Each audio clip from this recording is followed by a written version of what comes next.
തുഷാർ വെള്ളാപ്പള്ളിക്ക് സ്വീകരണം നൽകി.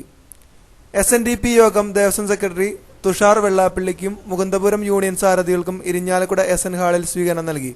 ചടങ്ങിന്റെ ഉദ്ഘാടനം യോഗം കൗൺസിലർ PT മന്മഥൻ നിർവഹിച്ചു. അഡ്വക്കേറ്റ് തോമസ് ഉണ്ണിയാടൻ MLA അധ്യക്ഷത വഹിച്ചു.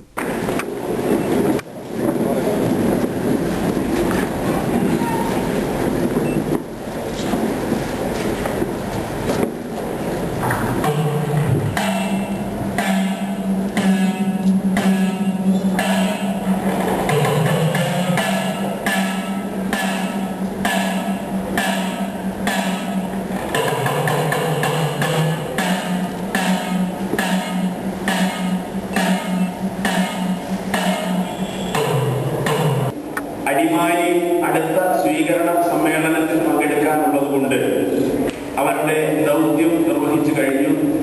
അവർ നിങ്ങളോട് സ്നേഹത്തിന്റെ ഭാഷയിൽ വിട ചോദിക്കുകയും ചെയ്തിട്ടുണ്ട്.